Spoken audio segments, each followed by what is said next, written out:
Hello and welcome to a special edition of To The Point. With me, my guest this week is a living legend, a true wordsmith, the best wordsmith of his generation, Javed Akhtar Saab. Javed Saab, welcome to The Point. Very warm welcome to Rajya Sabha Television. There's so much to talk about with you, sir, but I'd like to start with one of the biggest achievements that you've said in your life is lobbying hard for the copyright bill and managing to pass it through both houses of parliament. How does it feel after so many years of lobbying? Well, it does feel wonderful because in both the houses the bill was passed with total consensus. There was not one party that opposed that because they saw it through perhaps the human glasses instead of political prism. And it was overdue, it should have happened, and I'm so happy that they have taken a step that will secure the musicians and writers of this country forever. Sir, you said time and again in the media that it took you almost 2 years to lobby when you came to Delhi as a Rajya Sabha member. Internationally, best practices, of course, it's been going on for a while now. Why such resistance in India? When the winter session of Parliament came, we tried to introduce the bill, but it met with stiff opposition from the opposition party, some members. Why such resistance till now? As a matter of fact, there was never any resistance against the bill as such. But yes, there were certain nitty-gritties, the details that were to be discussed and decided, and different people have different points of view about very minor things. But obviously, perhaps they had major implications. That had nothing to do with us because this bill is larger than only music royalties. It covers many other things. So, like the music companies and print media, electronic media, music companies and FM radios, and so on and so forth. Besides that, there is a section for visually impaired people. Right. So there were certain details where different parties had different points of view, and they sat down again and they discussed, and I'm so happy they reached a consensus about that too. Right. I've been talking to some policymakers as well, some people who were part of the copyright board as well in the past, and they've said, in my discussions with them, I found out that there is a perception, and correct me if I'm wrong, sir, there is a perception that it slightly differs on the outlook, whether it's TV or radio, because radio gets to reproduce content for absolutely free. TV has to pay heavy fines in case they do that. Do you think that's a little discriminatory towards television? Is it a little unfair towards television? I don't think so. I mean, the licensing has become statutory, and obviously it has been mentioned that the percentage of royalty will be decided keeping the profitability in mind, because in different cases obviously the percentage will be different. And I'm quite sure that the percentage of royalty with the electronic media will be higher than FM. Right. So as long as the percentage of royalty is fair and just and justified, then I don't see any problem at all. Right.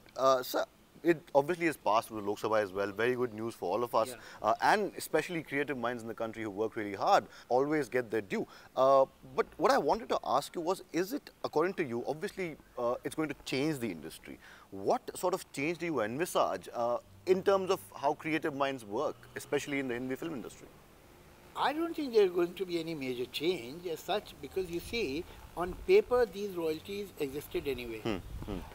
And to some extent they were paid also. To some extent, I'm not sure whether they were paid as much as they should have. But we have an IPRS that is called, Intellectual Property that Rights. stands for Indian Performing Rights Society, and we have PPL.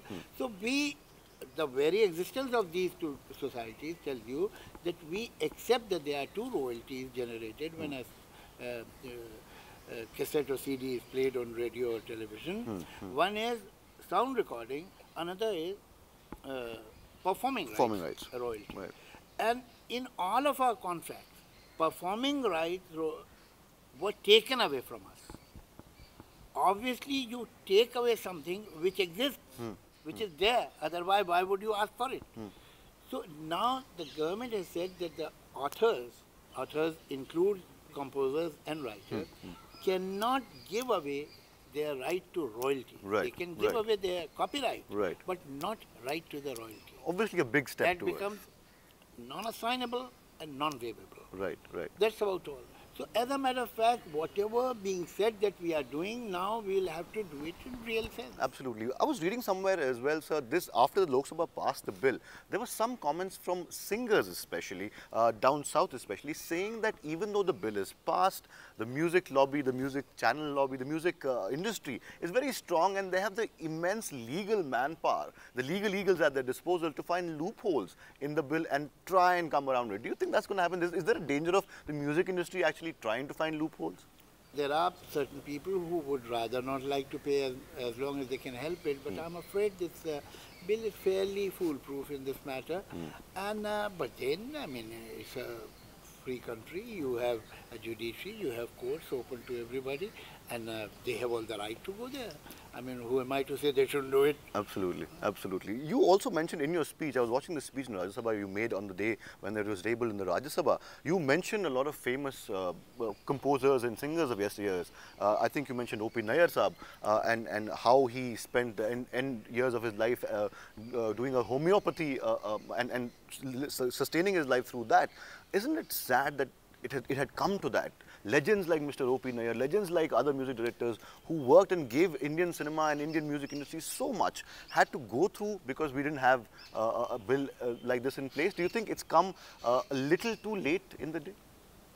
It's never too late, you know. Are you suggesting it shouldn't have come? No, obviously, it should have. If you are saying it should have come earlier, now what is the point in talking about that? It has come now. Yeah, so that's it has a big come deal now, for that us. is important. Right, right. Besides that, what is, gratifying is that at least in future, such tragedies won't occur. Absolutely. That is important. Absolutely. So we'll take a small break. Lots more to talk about after the short breather. Don't go anywhere. More with Javed Akhtar after this short break.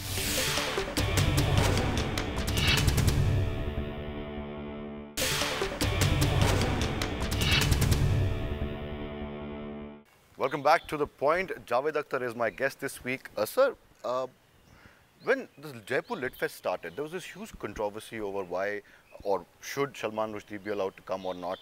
You had very strong views on that. You were part of that that festival as well.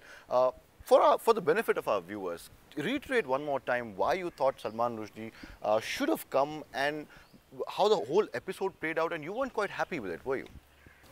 You know, we have to respect the law and we have to respect basic norms of decency. Two things. One, law, another decency.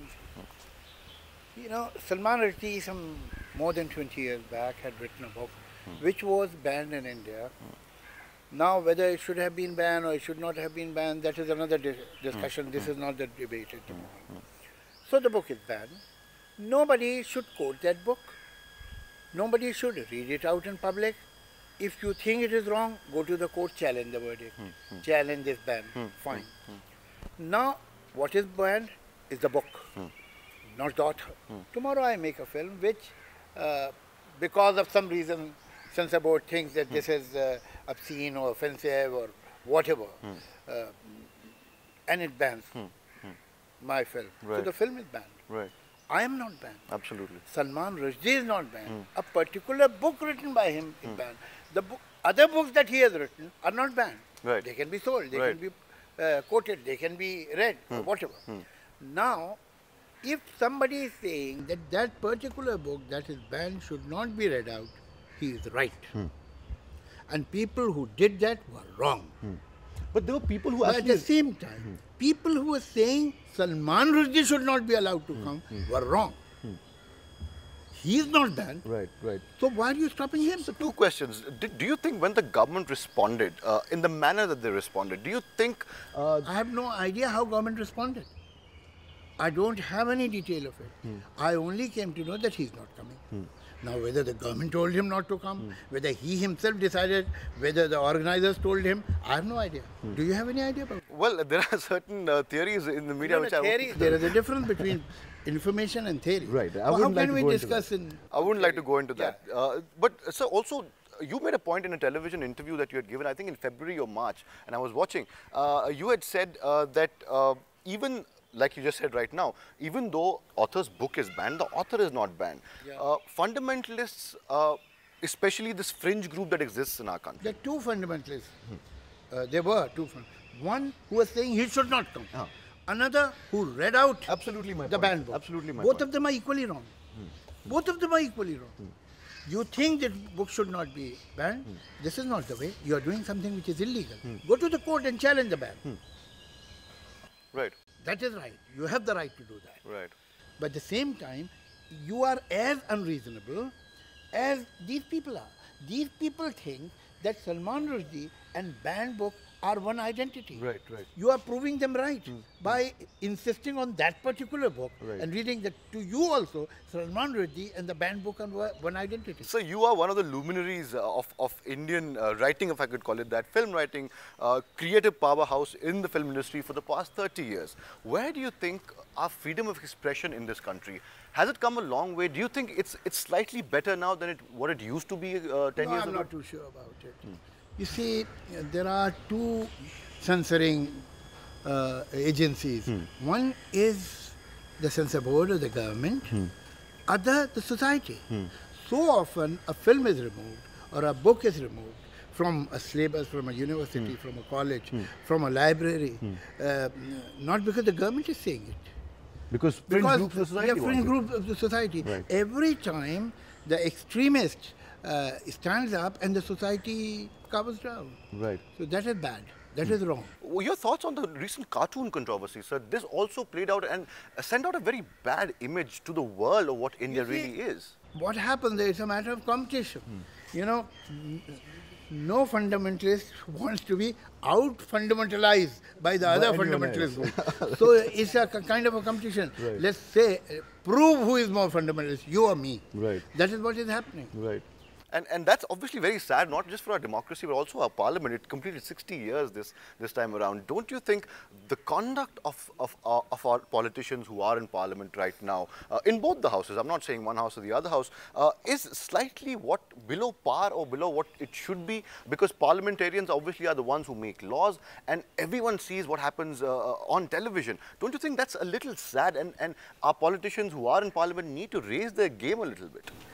See, I quite agree with you, although as a matter of fact, morally I feel that I don't have the right to wax eloquent about the behavior. So if anyone can wax eloquent, they say it's you, sir. Of the parliamentarians. And as a matter of fact, in this world, I am too junior to make any comment. But as a citizen of India, not as a member of Rajya Sabha, I'm saying that yes, there is a lot to be left to be wished. Because I think the kind of chaos one sees quite often, I think Parliament could do without that. Right. And we have some very good speakers, we have some very good minds in both the houses, and we should make maximum use of them. And they are on the other side of the on the aisle, both sides of the aisle, actually. Yeah. Right. Sir, one more question I want to ask you in this segment is, of course, during the past 3 years, this current government has completed 3 years now. There were some major issues, some major scandals that broke out. Lokpal, for example, there was the whole business of Lokpal when it started, when it came to Parliament. How important do you think the government needs to push the Lokpal bill in the context of what's happening in the country? Isn't the Lokpal what we need? In its current form, do you agree with it? Or do you think certain amendments need to be made for it to be effective? Well, as a citizen of India, I have a different point of view. I believe that this whole concept of Lokpal is illogical. You know, as far as the problem is concerned, nobody can have a different opinion. No decent person can have it. Yes, there is corruption in the society. And let's be realistic, corruption was not invented in last 3 years or 4 years or 8 years or 10 years. It was always there. Right. With time, communication is improving, information and sources of and channels of information are improving. So we come to know more. And thanks to RTI too. Right, absolutely. Again, and it is ironic that RTI has been given by the same government on which we are putting all the blame. The fact is that by creating Lokpal, you are creating another huge bureaucratic machinery. Lokpal is not Batman or Superman. Lokpal will be an organization where thousands of bureaucrats will work. Right. Now, from where these bureaucrats will come? From Mars, Moon, Jupiter. So you're saying we can't create a super big Yeah, bureaucracy. yeah. Ultimately, they'll come from the same source, the same stock with which you are so unhappy. And now you are providing them more power. Absolutely. To what avail? To what gain? Right. As a matter of fact, I believe that if you make RTI more stronger, effective, more stringent, more effective, and you should, the judiciary is choked with the cases. You have to have many more fast track courts, many more. You can solve hundreds of problems by making justice available Right. very quickly. These two things will solve the problem, because then an average citizen will be the low. Right, right. Hold that thought, sir. We'll come back after another break and we'll talk to Javed Akhtar, the writer, the poet and the lyricist after the break. Don't go away.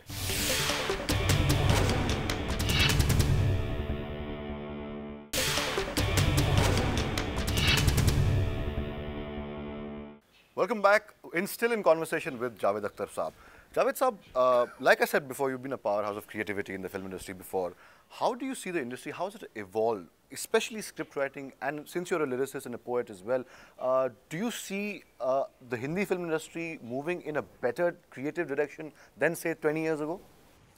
You know, film industry of any society doesn't survive or live in some kind of a cultural void. It is totally intertwined with the rest of the society, and it manifests whatever is happening in the society in our exaggerated manner. If you take Hindi cinema and look at it, look at the history of Hindi cinema in the last 60 years, you can write the socio-political history of India in the light of that. Look at the list of the villains. I mean, in 40s, the villain used to be the zamindar. In 50s, the industrialist, the mill owner, the factory owner. Later, in 60s, the urban mafia. Then in 70s, the policeman. In 80s, the policeman and the politicians. The nexus became... Yeah.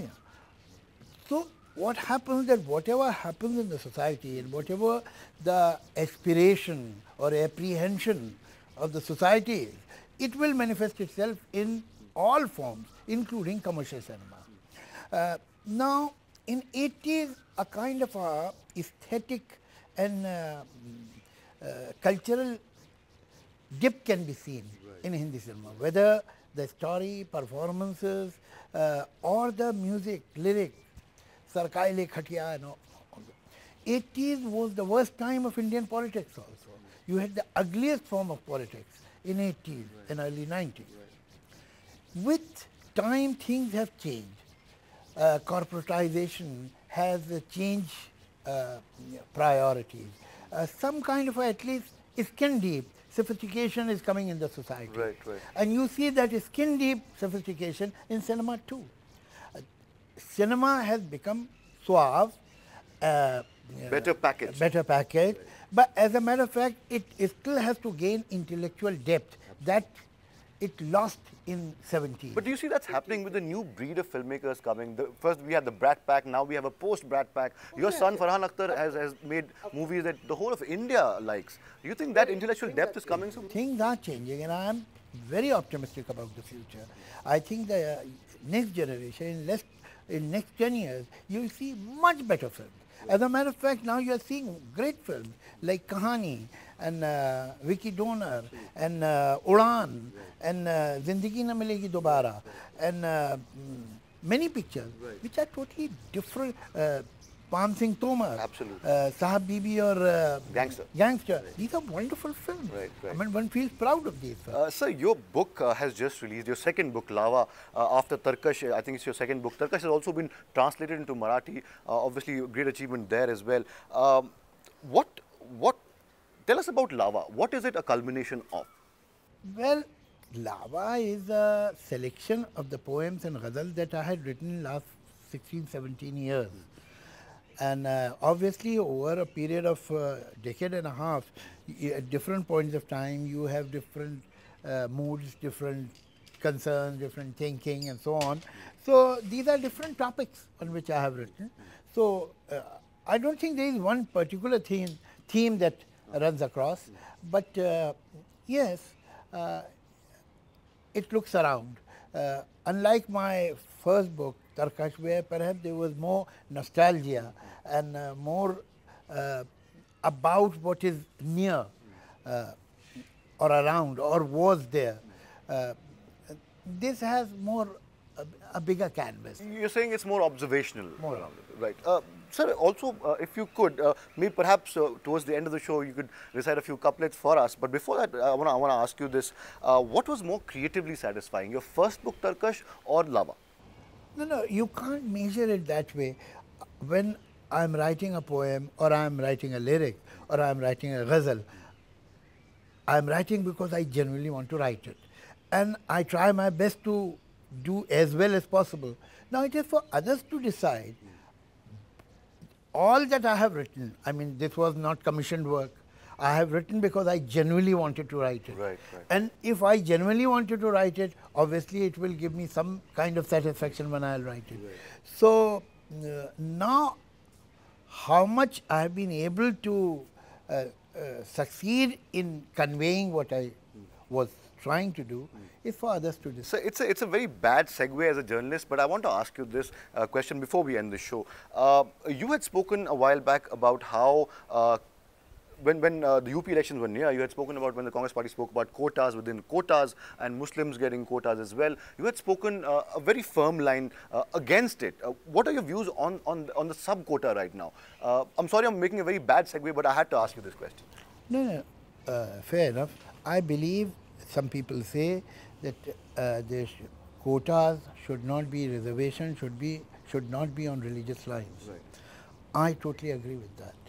But at the same time, I'll say that I feel that the present system is on religious grounds, religious lines, and it should end. If, say, SC or ST deserves reservation, he or she deserves because of the history of deprivation of thousands of years. Right. Now, this afternoon, if this man decides to become a Christian or a Muslim, his history or her history doesn't change. But the right to reservation is lost. It means this is on religious grounds. Right. And that's, according to you, wrong. This is wrong. Obviously, this is wrong. Reservation should not be on religious grounds. At the moment, it is on religious grounds. Right. So ultimately, by and large, the benefit of reservation is given to the downtrodden of a particular community, Right. which is not acceptable in a secular society. The criteria for reservation should be economic condition. Absolutely. Not community, not caste. Fair point, sir. Fair point. We expect nothing short from you. We have to end the program now, but before we go, sir, we would request you to recite a few couplets from the latest book, Lava, if you could, on any topic that you would like, sir, for the viewers of Rajya Sabha television. ये तो भाई सोचना पड़ेगा. You see, generally there are poems, and the poems are a bit long. Right. I'll suggest that instead of asking me to recite them on this program, which is on its tail end, you buy a copy of Lava. I will definitely do that, but you're not getting away without telling us one share at least. It could be from any, it could be one of your songs, could be one of your ghazals, could be one of your other poems as well. Anything that comes to mind, sir. This for posterity's sake. So I'll recite one शेर. कभी तो इंसान जिंदगी की करेगा इज्जत, ये एक उम्मीद आज भी दिल में पल रही है. Thank you, Javed Saab, for talking to Rajya Sabha television. That was Javed Akhtar Saab, noted poet, lyricist, and also member of the Rajya Sabha currently. Thank you for watching To The Point. Till next time when we get you another guest, another edition of To The Point. Goodbye and thanks for watching.